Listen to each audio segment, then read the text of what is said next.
আসসালামু আলাইকুম, আপনাদের সবাইকে স্বাগতম জানাচ্ছি ভিডিওটিতে। তো আমরা আলোচনা করছি ফ্রান্সের বিভিন্ন বিষয় নিয়ে, যেগুলো আমাদের জানা দরকার আমাদের জাতীয়তার আবেদন করার নিমিত্তে। যাই হোক, তো আমরা প্রথমেই যেটা সম্পর্কে এখন জানবো সেটা হচ্ছে লা দেভিজ ফ্রান্সেজ। লা দেভিজ ফ্রান্সেজ মানে ফ্রান্সের যে স্লোগান, অথবা হতে পারে লে ভ্যালeurs de la France, ফ্রান্সের যেই মূল ভ্যালিউগুলো আর কি সেগুলো। তো এটা হচ্ছে আপনার তিনটা মূলত, একটা তিনটা আছে, লিবার্তে, এগালিতে এবং ফ্রাটার্নিতে। ঠিক আছে? তো লিবার্তে মানে হচ্ছে যে স্বাধীনতা। তো ওইটা কি আমি পড়ছি, les libertés fondamentales sont garanties, liberté de penser, মানে সকল ধরনের যে স্বাধীনতাটা সেটা ফ্রান্স সরকার কর্তৃক মানে এটা দেওয়া হয়েছে। সেটা কি? যেমন ধরুন লিবার্তে দো পেন্সে, মানে আপনার চিন্তা করার যে স্বাধীনতা। তারপর লিবার্তে দো ক্রয়ান্স, আপনি কোনো কিছুতে বিশ্বাস করবেন সেটার স্বাধীনতা। তারপর হচ্ছে লিবার্তে দো s'exprimer, আপনি আপনার মত প্রকাশ করতে পারবেন সেটার স্বাধীনতা। লিবার্তে দো se réunir, মানে আপনি একত্রিত হতে পারবেন, বা কোনো ওই যে মিটিং মিছিল বলা যায় আর কি সেগুলো। তো ওগুলো হচ্ছে আপনার যেই লিবার্তেগুলো। এবং আরেকটা কথা হচ্ছে la République est installée de façon stable en 1875. Dans les années 1880, des lois garantissent la liberté de presse, l'école primaire devient obligatoire et l'école publique devient gratuite et laïque. যেমন ধরুন আমরা যে বর্তমান রিপাবলিকের মধ্যে আছি, আপনি জানেন এটা পঞ্চম রিপাবলিক। মানে হচ্ছে যে ফ্রান্সের যখন প্রথম ডেমোক্রেসি শুরু হয়, আর পরের বার চারবার মোটামুটি ডেমোক্রেসি নষ্ট হয়, রাজতন্ত্র আসছে কিংবা সাম্রাজ্যবাদ এসেছে, কিন্তু একটা পর্যায়ে যে যেই রিপাবলিকটা মানে কনস্টিটিউশনটা, সেটা এখন আমরা পঞ্চম যেই রিপাবলিকটা সেটাতে রয়েছে আর কি। হ্যাঁ, তো এটা শুরু হয়েছে, এটা স্টেবল ভাবে শুরু হয়েছে মূলত ধরা যায় যে 1875 সাল থেকে। মানে স্টেবল ভাবে যেটা এটা আর কি, মানে পঞ্চম না, যেটা আর কি রিপাবলিকটা স্টেবল ভাবে হয়েছিল 1875 থেকে। এরপরে দেখা গিয়েছে যে আপনার দ্বিতীয় বিশ্বযুদ্ধ বলেন কিংবা 1958 সালে যেই পঞ্চম রিপাবলিক স্থাপিত হয়। যাই হোক, তারপর হচ্ছে যে 1980 সাল থেকে, 1880 সাল থেকে, দুঃখিত, আপনার যে লিবার্তে দো প্রেস মানে হচ্ছে যে সাংবাদিকরা তাদের যে স্বাধীনতাটা, সাংবাদিকদের যে স্বাধীনতাটা সেটা হয়েছে। তারপর l'école primaire devient obligatoire, তার মানে হচ্ছে প্রাইমারি স্কুলে আপনার যেতে হবে, সেটা সবার জন্য বাধ্যতামূলক হয়ে যায়। এবং আরেকটা হচ্ছে l'école publique devient gratuite et laïque, এবং পাবলিক যে স্কুল রয়েছে, এটা সরকারি স্কুল, সেটা গ্রাচুইট হয়ে যায়, মানে হচ্ছে ফ্রি হয়ে যায়, এবং লাইক হয়ে যায়, মানে হলো সকল ধর্মের ঊর্ধ্বে হয়ে যায়। তো এটা হচ্ছে আপনার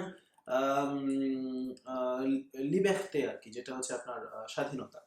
এরপর যেটা আসছে সেটা হচ্ছে লেগালিতে। লেগালিতে মানে হলো সম অধিকার, যেটা আপনি পুরুষ হন, নারী হন, কিংবা আপনি যাই হন না কেন, আপনার যে সম অধিকারটা রয়েছে সেটা লেগালিতে। Tous les citoyens ont les mêmes droits et les mêmes devoirs, quel que soit leur sexe, leur origine, leur religion, leur opinion ou leur orientation sexuelle. মানে হচ্ছে যে সকল নাগরিক, সে তার যেই ধর্ম হোক না কেন, কিংবা তার যেই লিঙ্গ যাই হোক না কেন, অথবা তার ধর্ম যাই হোক না কেন, তার মতবাদ যাই হোক না কেন, তার সেক্সুয়াল ওরিয়েন্টেশন, মানে কেউ সমকামী হয় বা কেউ হয়, মানে যাই হোক না কেন, সবার অধিকার সমান। এটা হচ্ছে এগালিতে, প্রিন্সিপ de l'égalité. আচ্ছা, la Déclaration des droits de l'homme et du citoyen date de la Révolution française de 1789. Elle assure la liberté et l'égalité de tous les citoyens. একটা ডিক্লারেশন হয়েছিল, এই ডিক্লারেশনটা হচ্ছে 1789 সালে, যখন আপনার ফরাসি বিপ্লব হচ্ছিল, তখন একটা ডিক্লারেশন হয়, কিছু আর্টিকেল আছে এটার মধ্যে। ওগুলো হচ্ছে আপনার ওই আর্টিকেল গুলো হচ্ছে যে যেগুলো আপনার যে নাগরিক অধিকার, সকল নাগরিকের যে সম অধিকার, সেটা বাস্তবায়ন করার নিমিত্ত এখানে লেখা রয়েছে। এটাকে বলে Déclaration des droits de l'homme et du citoyen, DDHC বলা হয়, DDHC, যেটা 1789 সালে হয়েছে আর কি। ওটার মধ্যেই কিন্তু ওই ওটার মধ্যে যে আর্টিকেল গুলো লেখা রয়েছে, যে আইনগুলো লেখা রয়েছে, সেটাই আমাদের যেই যেমন ধরুন লিবার্তে যেটা রয়েছে বা এগালিতের যেটা রয়েছে, সেটা এনশিওর করতেছে ওই আর্টিকেল, মানে ওই লেখাটা আর কি, ওই ডিক্লারেশনটা। La loi accorde les mêmes droits aux femmes et aux hommes. আপনার মাথায় রাখতে হবে যে নারী এবং পুরুষের সম অধিকার, এটা আইন দ্বারা নিয়ন্ত্রিত। এরপরে l'administration peut-elle refuser la nationalité française à une personne ne respectant pas l'égalité homme-femme? এখানে একটা প্রশ্ন রয়েছে, আপনি যদি দেখেন যে ফরাসি মানে যে প্রশাসন রয়েছে, সেই প্রশাসন কি একজন ব্যক্তির জাতীয়তার আবেদন খারিজ করে দিতে পারে যদি সে নারী এবং পুরুষের সম অধিকারে বিশ্বাস না করে? হ্যাঁ, এটা করতে পারে। même si cette personne est mariée avec une française, যদি এটা সম্ভব যে আমি একটা ফরাসিকে বিয়ে করলাম কিন্তু আমি নারী এবং পুরুষের যে অধিকারটা সেটাতে আমি বিশ্বাসী না। তাহলে দেখা গেছে যে আমার যে ন্যাশনালিটির আবেদন সেটা খারিজ হতে পারে যদিও আমি একটা ফরাসির সাথে বিয়ে করি তারপর। L'égalité homme-femme fait partie des valeurs essentielles de la République. ফ্রান্সের যেই মূল যেই যে ভ্যালিউসগুলো রয়েছে, যেই নীতিগুলো রয়েছে, সেই নীতির মধ্যে নারী এবং পুরুষের যে সম অধিকার সেটা একটা গুরুত্বপূর্ণ জায়গা তে রয়েছে আর কি। L'adhésion à ces valeurs est évaluée au cours de l'entretien d'assimilation. আপনার যে ইন্টারভিউটা হবে সেই ইন্টারভিউতে আপনাকে প্রশ্ন করা হবে এই বিষয়গুলো বোঝার জন্য যে আপনি কি ফরাসি যে ভ্যালিউস বা ফরাসি যে নীতিগুলো রয়েছে সেগুলোর সাথে কি আপনি একমত পোষণ করেন কিনা। তো আমাদের 5 নাম্বার পেজ হয়ে গেল। এখন এখন আমরা চলে যাব হচ্ছে 6 নাম্বার পেজে, যেখানে আলোচনা করা হচ্ছে লা ফ্রাটার্নিতে নিয়ে। লা ফ্রাটার্নিতে মানে হচ্ছে ভ্রাতৃত্ববোধ। যেমন la France est fondée sur la volonté de vivre ensemble des citoyens français. মানে ফ্রান্সে যারা বসবাস করে, ফ্রান্স যে নেশনটা রয়েছে এটার ভিতরে যারা বসবাস করে সকল নাগরিকরা তারা একসাথে বসবাস করার ইচ্ছা পোষণ করে বিধায় কিন্তু এটা। Cette volonté se traduit par la solidarité entre les citoyens, মানে হচ্ছে যে এক নাগরিক আরেক নাগরিককে সহযোগিতা করবে, যেটা হলো ভ্রাতৃত্ববোধ যেটাকে বলা হয় আর কি। হ্যাঁ, তো এরকম ধরনের মন মানসিকতা সবার আছে বলা হচ্ছে। Depuis 1945, 1945 সাল থেকে le système de sécurité sociale, যে সিকিউরিটি সোশ্যাল সিস্টেমটা রয়েছে এখানে, এটা financé par les entreprises et tout ce qui travaille en France est en application। মানে হচ্ছে যেমন এই সিকিউরিটি সোশ্যাল সিস্টেম 1945 সালের আগে ফ্রান্সে ছিল না। 1945-এর পর থেকে যে সকল কোম্পানিগুলো রয়েছে সেই কোম্পানি এবং যারা কাজ করে তারা ওই সোশ্যাল সিকিউরিটি সিস্টেমটাকে জীবিত রেখেছে, তার মানে হচ্ছে ফাইন্যান্স করে করে জীবিত রেখেছে, যেটার মাধ্যমে যারা কাজ না করে তারাও কিন্তু সহযোগিতা পেয়ে থাকে। তো এটাই ভ্রাতৃত্ববোধের কথা বলা হয়েছে যে যারা কাজ রয়েছে তারা, যারা কাজ নাই তাদেরকে কিন্তু সহযোগিতা করছে।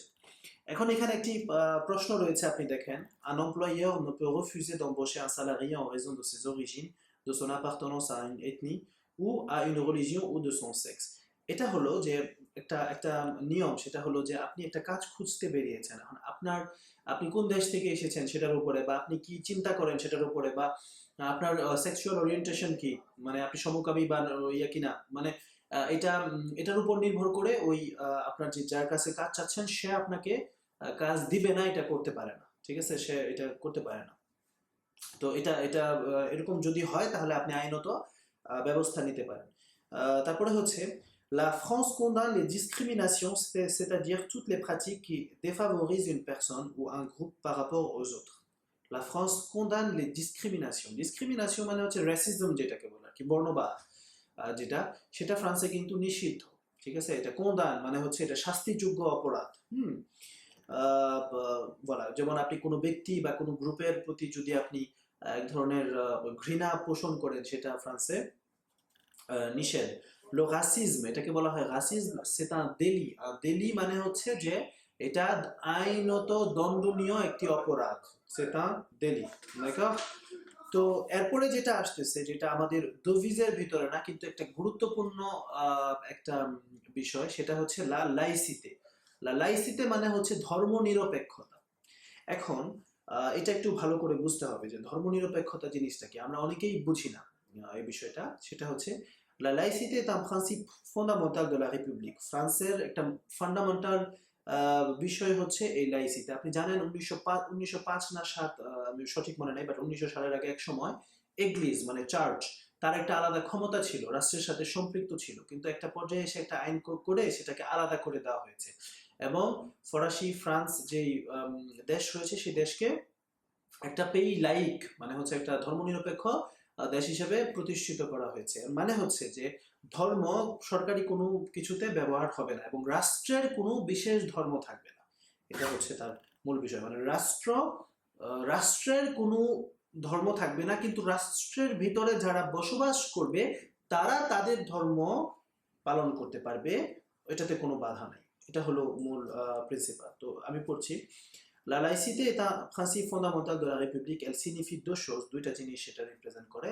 কি, l'État est neutre envers les religions, মানে সকল ধর্মের প্রতি রাষ্ট্রের যে চোখ সেটা সমান। Il n'aide aucune religion, সে কোনো ধর্মকে সহযোগিতাও করবে না।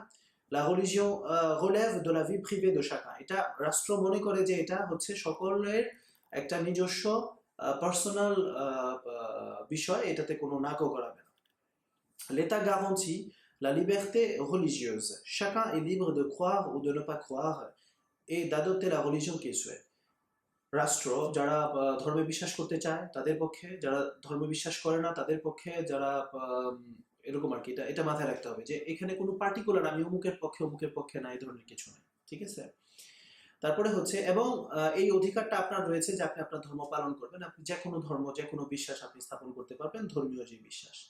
Ce principe est ancien, il est consacré par la loi de 1905 qui sépare les églises de l'État. হ্যাঁ, যেটা বলছিলাম 1905 সালের যে একটা আইন হয়েছে, সেই আইনের পর থেকে এটাকে আলাদা করা হয়েছে, এর আগে এটা একসাথে ছিল।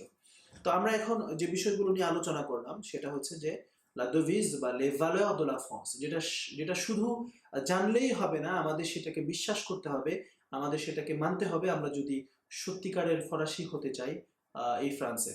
আশা করি এই ভিডিওটি আপনাদের ভালো লেগেছে। যদি তথ্যগুলো ভালো লেগে থাকে শেয়ার করতে পারেন, যেন অন্যান্য সবাই যারা এই আবেদনটি করতে যাচ্ছেন তারা সবাই যেন জানতে পারে। শুধু আবেদনের বিষয় না, অন্যান্য মানুষও যেন, যারা ফ্রান্সের বাইরে থাকে তারা যেন এই বিষয়গুলো সম্পর্কে জানতে পারে। পরবর্তী ভিডিও দেখার আমন্ত্রণ জানিয়ে এখানেই শেষ করছি। ধন্যবাদ।